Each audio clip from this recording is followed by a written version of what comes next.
வணக்கம். இன்று நாம் பார்க்க இருப்பது மூலம் இரத்த கசிவுக்கான சில ஆலோசனைகளும் பயிற்சிகளும் அளிக்கப்படுகிறது. முதலில் பயிற்சியை என்னவென்று பார்ப்போம். ஏற்கனவே உங்களுக்கு முதலில் 4ஆம் பதிவில் கொடுத்திருப்பேன்.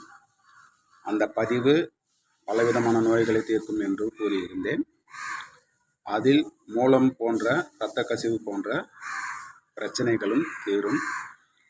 இப்பொழுது திரும்பவும் உங்களுக்கு அந்த பயிற்சியினை செய்து காண்பிக்கிறேன். அப்போது கூறிய போது 2 நிமிடம், பருமனாக இருப்பவர்கள் 5 நிமிடம் என்று கூறியிருந்தேன். முடியாதவர்கள் 30 செகண்ட், பருமனாக இருப்பவர்கள் 60 செகண்ட், அந்த அளவு செய்தால் போதும். ஆனால் ஒவ்வொரு புறமும் செய்யும் போது நேரத்தை கரெக்டாக கடைபிடிக்க வேண்டும். அல்லது எண்ணிக்கையில் 1, 2 என்று 30 வரை எண்ணிக்கையில் வைத்துக் கொள்ளுங்கள். இப்பொழுது பயிற்சியினை பார்ப்போம்.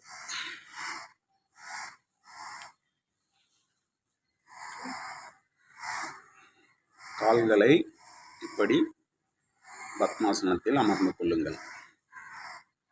இப்படி 30 செகண்ட் அல்லது 60 செகண்ட் ஆரம்பத்தில் அமருங்கள்.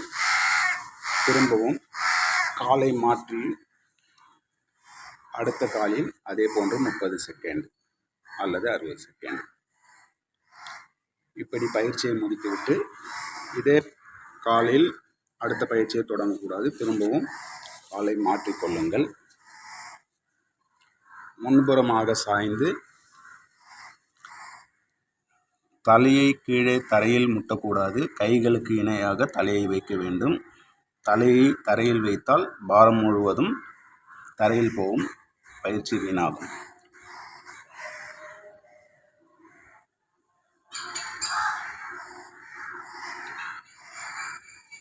இப்படி ஒரு 5 செகண்ட் அது போன்று வையுங்கள், அல்லது 30 செகண்ட் வரை கூட வைக்கலாம்.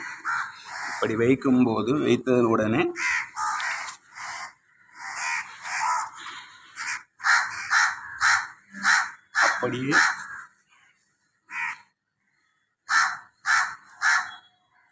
அப்படியே பக்கவாட்டி இப்படி திரும்ப இப்படி ஒரு 30 செகண்ட் முதல் 60 செகண்ட் வரை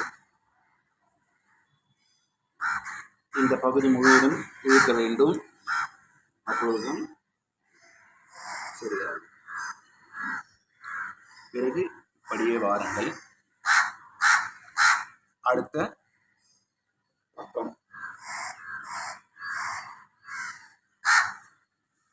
திரும்பவும் ஆரம்ப நிலைக்கு வந்துவிடுங்கள்.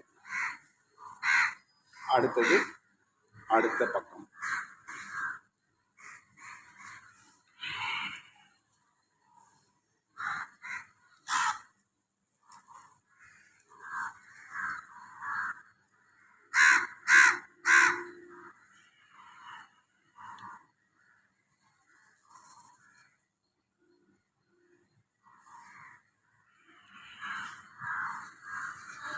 இப்படி 30 செகண்ட் முதல் 60 செகண்ட் வரை செய்யுங்கள். எந்த காலை முதலில் போடுகிறோமோ அந்த காலில் முதலில் பக்கவாட்டில் நிமிருங்கள். அடுத்த கால் அடுத்த முறை நிமிருங்கள். அப்பொழுதுதான் சரியாக இருக்கும். ஏனென்றால் இது உயரமாக இருக்கும், இது உயரம் தாழ்வாக இருக்கும்.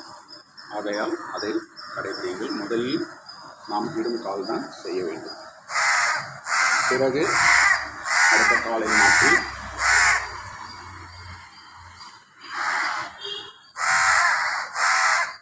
இப்படி படுத்துக் கொள்ளுங்கள்.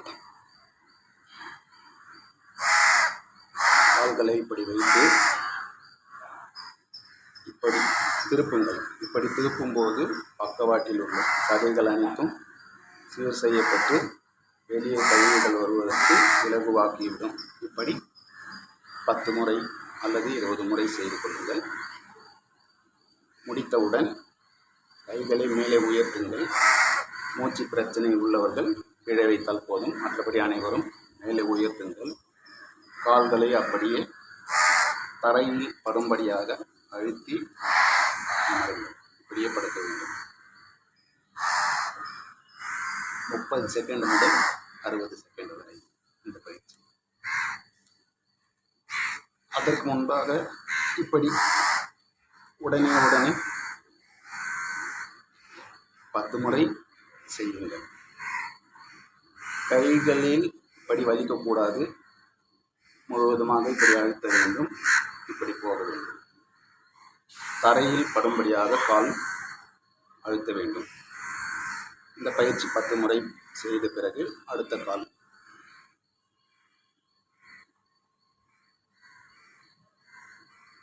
இப்படி பக்கவாட்டில் ஆட்டுங்கள் 10 முறை. பிறகு இப்படி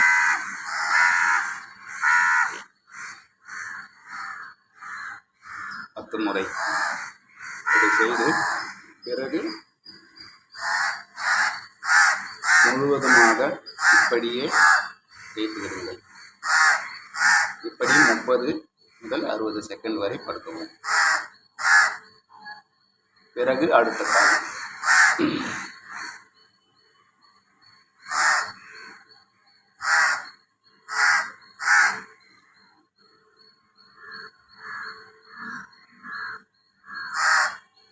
இந்த பயிற்சி முடித்த பிறகு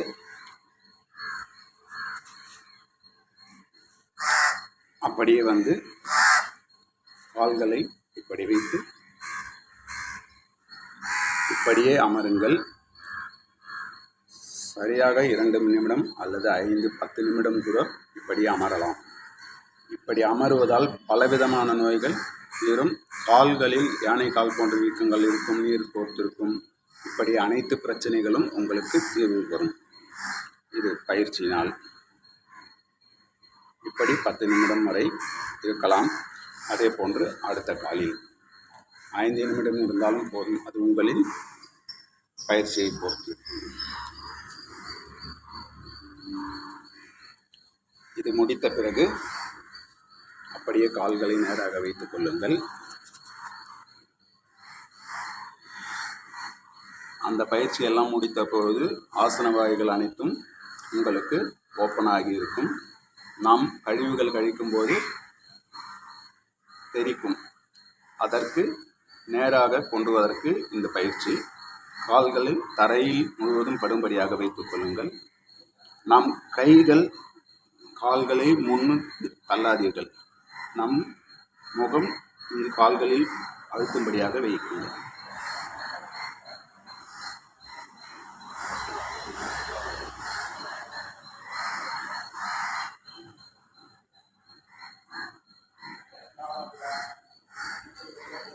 இப்படி 1 நிமிடம் முதல் 2 நிமிடம் வரை வையுங்கள். இது பலவிதமான பிரச்சனைகளை தீர்க்கும். இப்பொழுது நான் செய்யும் பயிற்சி முதுகு தண்டில் அதிகமான வலி உள்ளவர்கள் மட்டும் செய்தால் போதும். இந்த பயிற்சி நீங்கள் செய்யும்போது உங்களுக்கு தொடைப்பகுதி, பின்புறம் மற்றும் சில இடங்களில் அரிப்பு போன்று, படைகள் போன்று தோன்றும். எரிச்சல் எடுக்கும், நமைச்சல் எடுக்கும், தோள்கள் விரிகின்ற தொட்டு அது போன்று இருக்கும்.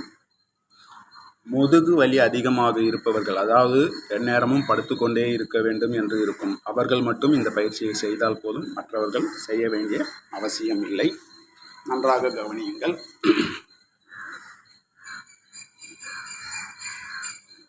இப்படி படுத்துக்கொண்டு கால்களை பக்கவாட்டில் எடுத்துக்கொள்ளுங்கள். எவ்வளவு தூக்க முடியுமோ இப்படி சாதாரணமாக தூக்குங்கள் போதும். இந்த கீழ்ப்பகுதியில் இருக்கும் தோள்கள் மேல் பகுதிக்கு வர வேண்டும். இப்படி முழுவதுமாக பிடியுங்கள். எவ்வளவு முடியுமோ அவ்வளவு தூரம் தூக்க வேண்டும். அதே போன்று அடுத்த கால்.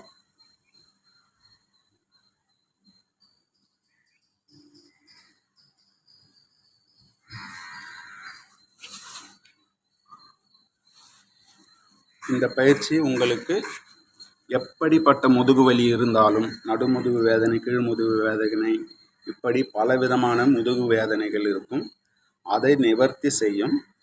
ஆனால் இந்த பயிற்சி முடித்தவுடன் தேங்காய் எண்ணெயை எங்கெல்லாம் உங்களுக்கு நமைச்சல் எடுக்கிறதோ, படை போன்று எரிச்சல் எடுக்கிறதோ அந்த பகுதிகளில் தேங்காய் எண்ணெயை ஊற வைத்து பிறகு புளியுங்கள். உங்களுக்கு அந்த பிரச்சனை சிறிது நாட்களில் தீரும். மற்றவர்கள் இந்த பயிற்சி செய்ய வேண்டாம். மற்ற பயிற்சி அனைத்தையும் செய்யுங்கள். இது உங்களுக்கு மூலத்திற்கு நல்ல தீர்வினை கொடுக்கும். உடலில் கழிவுகள் இருப்பதனால்தான் உங்களுக்கு மூல பிரச்சனை வருகிறது.